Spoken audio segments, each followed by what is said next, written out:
보시면은 여기 지금 현무암 담벼락이 있어요. 이게 얼핏 보면은 이렇게 제주도에 온 게 아닌가 싶으실 텐데 제주도는 아니고요. 그래서 이제 이촌 향도가 아니라 이도 향촌이 됐는데요. 그 지붕 처마를 굉장히 길게 뺐습니다. 보시면은 1200, 1500 정도 1m 넘게 길게 뺐는데요. 이제 우물전 천장이라든지 단차를 주면서 간접등들을 배치를 했고요. 이 집을 기초할 때부터 이 욕조를 매립하기 위해서 만들었습니다. 그래서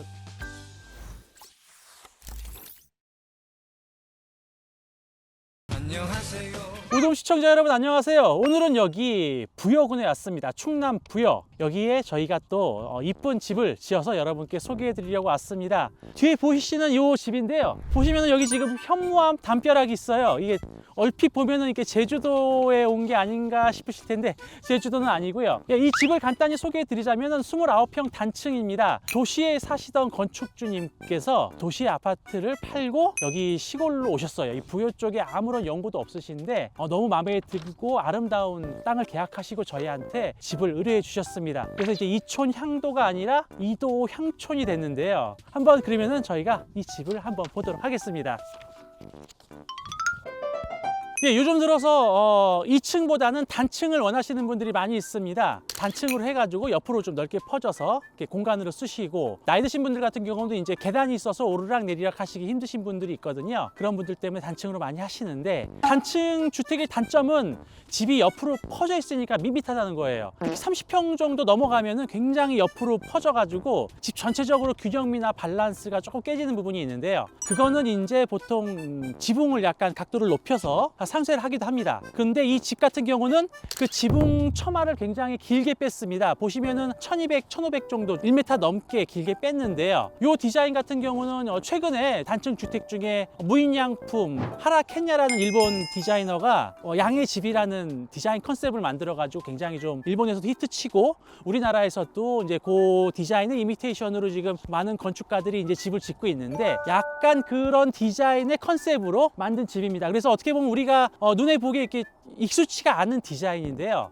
요즘 이렇게 처마를 길게 빼는 게 또 어떻게 보면은 건축계 쪽에 좀 유행이어가지고 저희 우돔 전시장 주택도 이렇게 이제 길게 디자인으로 빼고 있습니다. 외장은 소개해드렸던 니치아 아이큐브 세라믹 사이딩입니다. 위에는 건축주님이 이제 기와를 원하셨는데 처마가 길다 보니까 이 점토기와 같은 경우는 무게가 많이 나가서 지붕이 지탱할 수가 없고 하자의 소지가 좀 있었어요. 그런데 이제 건축주님께서는 처마는 길게 빼되 이 기둥이 들어가는 거는 굉장히 싫어하시다 보니까 저희가 이제 생각해낸 것이 바로 금속 기와라고, 점토기와와 비슷한 느낌을 나면서 경량이기 때문에 이 지붕의 하중을 부담을 덜어줘가지고서 하자 없이 시공할 수 있는 제품을 했습니다. 여러분들이 떠오르시기에는 이제 농촌에 이제 슬레이트 농가 집들 지붕 리모델링 하시면서 하는 좀 양철 기와 상상할 수가 있는데요. 이 제품 같은 경우는 이제 로제사 제품으로서 좀 이제 고급 제품입니다. 그래서 이제 얼핏 보면은 이제 뭐 지중해풍 점토 기와, 수입 기와랑 굉장히 디자인면에서 유사하고 그만큼의 내구성을 보여주고 있습니다.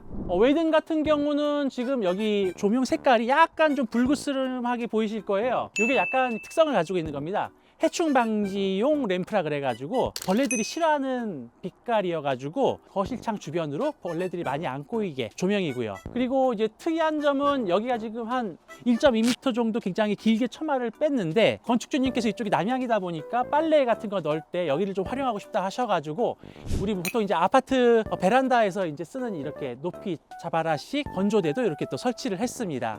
처마 마감 같은 경우는 이제 길다 보니까 다른 나무 재질이나 아니면은 뭐 철 재질로 하면 울거나 좀 변형이 있을 수가 있어요. 그래서 저희가 이제 고민을 한 게 세라믹 사이딩과 비슷한 느낌의 메탈 사이딩을 안쪽으로 마감을 했고요. 색깔은 약간 그레이 톤으로 해가지고서 뭔가 이제 포인트 되게 색깔 매치를 했습니다.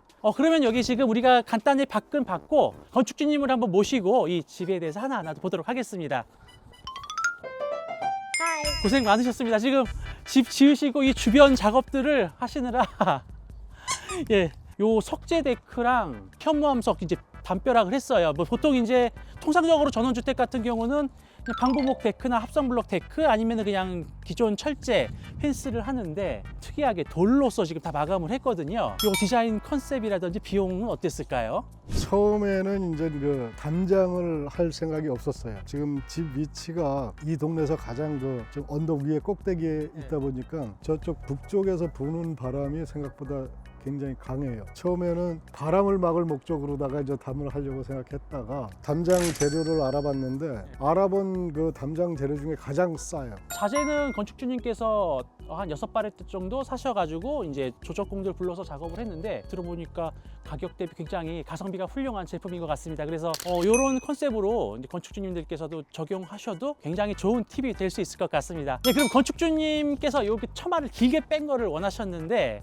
예, 이 디자인을 이제 생각하신 이제 이유가 있으신가요? 제가 이제 시골에 이제 제가 태어났어요. 시골 생활에서 가장 중요한 게 처마 밑을 활용하는, 비가 왔을 때 처마에서 비를 잠시 피하는, 이러려면은 처마가 좀 길어야 돼요. 그리고 또 중요한 게 이제 그 처마 밑에 뭐를 이렇게 물건을 좀 적재할 수도 있고 이래가지고 그 처마를 좀 길게 빼는 거를 제가 좀 고집을 했죠. 그러면 이제 저희 건축주님을 모시고 집 안을 또 한번 또 보도록 하겠습니다. 예. 이것도 다 건축주님이 사셔서 다 다셨다는 거잖아요. 이거는 인터넷에서 그냥 기성품 주문해가지고 달고 뭐 좀 오일 좀 칠하고. 담벼락과 잘 어울리는 것 같습니다. 예. 여기 이제 집을 딱 들어오면은 여기 지금 이 참나무 장작들이 많이 반겨주고 있는데요. 이제 이 안에 들어가 보시면은 이제 화목 난로가 있습니다. 건축주님께서는 이제 이 집의 난방을 이제 화목 난로로 하기 위해서 이제 뭐 화목 난로는 아니고 벽난로인데 보일러 기능이 같이 있는 벽난로예요. 그러면 이제 여기 안으로 볼 텐데 이 이제 살라만다 시스템 도어로 했습니다. 이제 좀 저희 요즘 우돔에서 많이 요즘 하고 있는 건데요. 문을 한번 열어주시죠. 이걸로 좀 요새 많이 적용합니까? 예, 요즘에 이제 고급화돼가지고 저희가 이제 이런 시스템 도어로 많이들 하고 있습니다. 현관 전실은 평수가 좀 크다 보니까 좀 굉장히 길쭉하게 나와 있습니다. 지금 신발장을 맞춤으로 이제 했고 요 밑에는 이제 센서 등으로 같이 연동되게 해가지고서 이쪽에 목이 긴 장화라든지 부츠 같은 것들을 여기다가 이제 놓을 수 있게 배치를 했고요. 그리고 이제 요 삼연동 도어 같은 경우 영림 거 중에서 이제 요 슬림형 프레임이 굉장히 얇은 걸로 했습니다. 집 높이는 지붕까지 굉장히 높긴 하지만은 이제 벽 높이는 2408자 표준형 높이로 했습니다. 표준형 높이로 하면서 이제 우물전 천장이라든지 단차를 주면서 간접등들을 배치를 했고요. 그리고 이제 보시면 여기 거실 등이 있는데요. 이게 또 이제 좀 특이한 겁니다. 삼색 변환이라 그래서 껐다 키면은 이렇게 킬 때마다 색상이 변화되는 조명을 배치했습니다. 이것도 이제 건축주님께서 요청을 하셨고요. 그러면 여기 거실 한가운데 벽난로를 한번 보도록 하겠습니다. 이 벽난로는 난방 보일러 겸용이에요. 여기다 설치한 거는 벽난로의 그 연통이 직선으로 올라갔을 때 가장 연통이 막히질 않는. 벽난로 떼보신 분들은 아시겠지만 참나무에서는 목초액이 많이 흐를 수도 있고 나무가 좀 덜 건조된 나무들은 목초액이 많이 나고 끄름이 많이 발생되는데 그 연기와 끄름에 의해서 이제 연통이 막혀요. 특히 목조주택에서는 굉장히 위험합니다. 주방을 한번 보시면은 주방은 이제 디귿자로 아일랜드 식탁으로 되어 있고요. 주방도 지금 나름 이제 고급스럽게 만들었고 지금 이제 요즘 유행하는 그 침리형 후드고요. 그다음에 주방창 같은 경우가 한 400 정도긴 한데 시스템 창을 적용했습니다. 이 집 전체가 지금 LX 지인 창인데요. 이 창 같은 경우는 이제 픽스가 있다 보니까 이 프레임이 얇아서 바깥도 좀 넓게 볼 수가 있고 환기될 수 있는 걸 이렇게 조그맣게 기성으로 돼 가지고서 어떻게 보면 귀엽게 돼 있는데요. 이렇게 해 가지고서 이제 주방에서 보시면서 이제 효용도 높게 바깥도 넓게 보고 또 이제 환기하는 것도 할 수 있게끔 만들어져 있는 창입니다. 옆으로 이제 다용도실도 넓게 배치를 했습니다. 이쪽이 이제 아무래도 이제 건물 가장 낮은 쪽이다 보니까 조금 낮은데 이 다용도실에서도 이제 간단히 취사할 수 있게 만들었고요. 그리고 이제 안쪽으로도 이제 보일러가 있습니다. 가스 보일러는 지금 벌크통으로 해서 가스비는 어느 정도 나오시나요? 지금 한 달에 적게 나올 때가 한 18,000원, 많이 나올 때가 한 25,000원 정도. 주로 이제 온수만 쓰다 보니까 난방은 지금 벽난로로 많이 하고 가스가 통은 큰 거 설치했는데 그 가스 업체에서 너무 안 쓴다고 뭐라 하더라고요. 그리고 이제 욕실을 한번 보도록 하겠습니다. 욕실은 지금 표준적인 구조입니다. 지금 변기 세면기 그리고 이제 돔천장으로 마감이 되어 있고 건축주님께서 특별히 이제 저 흰펠 환기 시스템을 원하셔가지고서 요거를 저희가 거기서 장착을 했습니다. 그러면 여기 화장실 나오면 이제 우측에 방이 있는데요. 이 방의 용도는 이제 어떤 용도가 되실까요, 이제? 게스트룸입니다. 아이들이나 뭐 외부 누가 오시면은 여기서 묵을 수 있게. 29평형이 이제 투룸 구조다 보니까요. 방이 2개 중에서 이 작은 방은 이렇게 이제 손님용으로 했고, 그러면 이제 생활하시는 안방도 한번 보도록 하겠습니다. 이 안방은 아까 작은 방보다는 조금 더 큽니다. 그리고 이제 여기 붙박이장이 설치가 돼 있고요. 그리고 이쪽 남쪽으로 지금 창이 지금 저쪽 작은 방도 그렇고 크게 놔져 있는 것이 특징입니다. 그리고 안방 같은 경우는 드레스룸이 있는데요. 이 평소에 비해서 굉장히 넓은 드레스룸이 있습니다. 여기 지금 스타일러도 있고 이쪽에 지금 이제 수납할 수 있게 옷들 할 수 있는 공간이 있고요. 그리고 이제 안방 욕실이 있습니다. 보통 이제 변기, 세면기, 욕조가 있는데 이 욕조가 통상적으로 기성 욕조가 아니라 이 집을 기초할 때부터 이 욕조를 매립하기 위해서 만들었습니다. 그래서 굉장히 안으로 들어가서 이렇게 해서 할 수 있는 구조인데요. 이게 특별히 주문 제작이 된 겁니다. 이 타일도 약간 모자이크 타일로 좀 포인트를 뒀고요. 매립형 욕조를 생각하신 이유가 있으실 텐데요. 여기 낮춘 이유가 저희 그 장모님께서 여기 자주 오시거나 여기서 또 생활도 자주 와서 하시기 때문에 문제는 이제 장모님 몸이 좀 불편하세요. 그래서 위로 올라가는 욕조는 넘어갈 수가 없어요. 내려갔다 올라오는 건 가능하기 때문에 또 저도 이제 앞으로 늙을 거니까 저도 마찬가지고 집사람도 마찬가지고 이게 편할 것 같아서 이렇게 했습니다. 네, 그러면 이제 건축주님과 이 집 건축 과정에 대해서 한번 이야기를 나눠보는 시간을 갖도록 하겠습니다.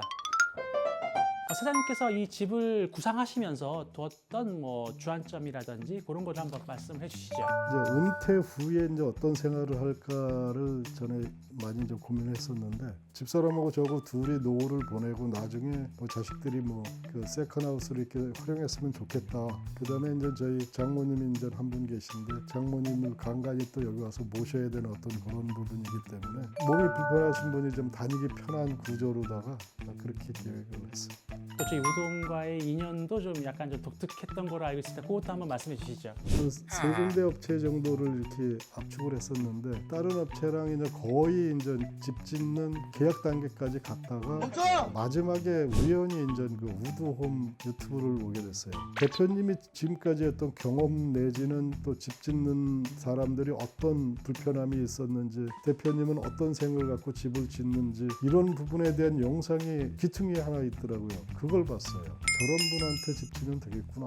그래서 제가 그냥 무작정 찾아갔죠. 좀 특이한 경우였습니다. 보통은 이제 유튜브 영상 중에 이쁜 집을 보고서 이 집처럼 하고 싶다 해서 연락이 오는 경우가 많은데 저희 진짜 어떻게 보면 소외된 영상이거든요. 집 짓는 애로사항 영상인데 아파트 인테리어 하시는데 본인이 겪었던 경험이랑 너무 공감이 됐다고 영상을 보시고서 한번 저희한테 연락을 주셔가지고 이렇게 인연이 됐었습니다. 집을 짓는 이제 선배 건축주로서 이게 집을 지으시는 분들한테 조언을 하고 싶다면은 이제 어떤 것들이 있을까요?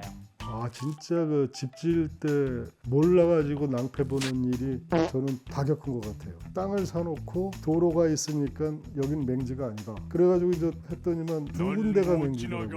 도로가 바로 붙어 있는데 하나는 도로 옆에 살짝 붙어 있는 그 군유지가 있었고 또 한 가지는 배수구가 어디 있는지를 못 찾았어요. 땅을 사놓고 집을 지으려면 가장 먼저 해야 될 게 측량 설계 사무실을 먼저 찾아가서 이 땅에 집을 지을 수 있는지 없는지를 먼저 확인해야 될 것 같아요. 그게 이제 문제가 없으면은 그때 건축을 준비해야 되는. 오늘 처음부터 끝까지 너무 좋은 말씀 또 피부에 와닿는 말씀 많이 해주셔서 감사하고 저희가 만나뵌 건축주님들 가운데서도 굉장히 많이 신경 쓰시고 디테일하게 다 계획하시고 또 저희가 집을 짓는 입장에서도 배울 것이 많았던 건축주님이셨습니다. 부여 이 동네가 제가 봐도 굉장히 정이 가고 친근한 동네예요. 여기서 이제 전원생활, 행복한 생활 만끽하시기를 바라면서 인사드리도록 하겠습니다. 수고하셨습니다. 네, 감사합니다. 앞으로 또 좋은 영상으로 찾아뵙도록 하겠습니다. 이제까지 시청해 주셔서 감사합니다.